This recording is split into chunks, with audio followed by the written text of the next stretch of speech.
TV reporter takes makeup off, makes a confession that stuns viewers.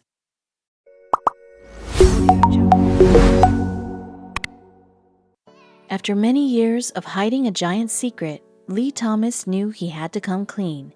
He didn't know what the confession would mean for his life and his career, but he was convinced that continuing the charade would only make things worse. He didn't expect that telling the truth would give his life new meaning. Lee Thomas always wanted to be a TV reporter. After obtaining his Bachelor of Arts in Communication from George Mason University, he set off to find a job.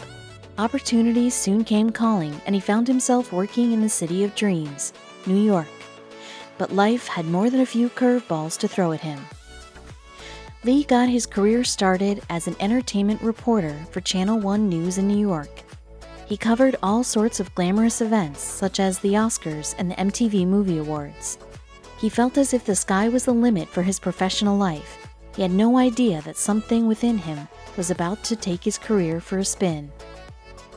One day, 25-year-old Lee went to the barber shop. There, the barber told him there was a small, discolored patch on the back of his scalp. "It looked to me like he had nicked my hair, like cut it too much down the scalp," he recalls. He grabbed a mirror and took a closer look. The barber was right, but he had no idea what it was. Lee told his mother, who chalked it off to stress. She told him to worry less, but he'd soon find that impossible to do. The patches were multiplying. Another spot came up on the other side of my scalp. Then some came on my hands, the corners of my mouth, and the bridge of my nose, he said. Lee did his best to ignore it, but the problem wasn't going away. After 2 years of trying to ignore what was happening to his skin, the transformation was becoming so obvious that Lee had no choice but to seek expert advice. He went to a dermatologist who gave him a diagnosis that shattered his dreams of a long and successful TV career. Lee was diagnosed with Vetilico, an incurable condition that causes the skin to lose pigmentation, turning it white. The patches were only going to continue growing. "I was in my head thinking my career was over. I was already thinking of what else I could do with my communications degree," he said. After a short period of desperation, he decided to carry on, finding creative ways to hide his disease from the world. Lee moved to Michigan, where he found work at Fox 2 Detroit. He wouldn't leave his house without makeup on, and he wore gloves to cover the patches on his hands. But there were logistical issues he didn't expect. For instance, he couldn't wash his hands in front of colleagues, so he kept to himself and became increasingly private, until he couldn't keep it in any longer. 4 years into his job at Fox, Lee decided to confide in his bosses and coworkers, but didn't tell them how severe the condition was. He started going on air without gloves on, but the disease showed no sign of slowing down. Soon the white patches covered 35% of Lee's body.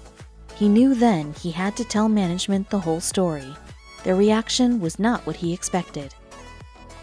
Lee's bosses wanted him to tell his story on the air. He was reluctant. "I didn't want to because I thought it was a ratings thing, you know? Look at the black guy turning white at 10, he recalls. But viewers with vitiligo started calling in after seeing his hands, asking him to talk about it on TV. That's when he realized his predicament could help other people. In November 2005, more than a decade after being diagnosed with vitiligo, Lee shared his story with the public. He took off his makeup live on air, showing the white patches on his skin. He talked about the facts of the disease and how it affected his life. Viewers connected with the story in a way that he couldn't have predicted. The station received countless letters and emails expressing their support for Lee, and many thanking him for speaking out. "I've gotten letters from all over the world from people struggling with this disease, and I've done something good if I can help them," he said. It turned out his fears of losing his career were unfounded, but that didn't mean his plight was over. Being a dedicated reporter, Lee knew first and foremost he had to tell his subject's story. He realized his appearance could be a distraction, especially when he had 5 to 10 minutes to interview a celebrity and all they wanted to talk about was his condition. So he decided to keep wearing makeup while on the air, but he makes an exception one day every year. Every year on June 25th, Lee appears on TV without makeup for World Vitiligo Day. He wants to raise as much awareness as possible about the disease.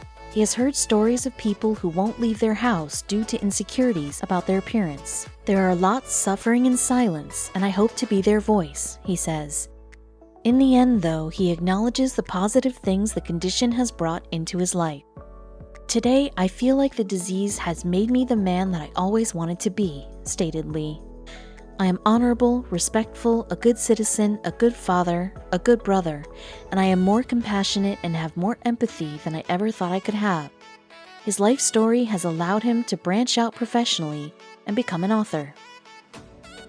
In 2007, Lee wrote a book called Turning White, a Memoir of Change, which documents his journey coming to terms with vitiligo. He hopes his experience can help all people with self-image issues, not just those who suffer from a skin condition. I'm not going to die from this. I still have my life. I still have my job. Everything else is gravy.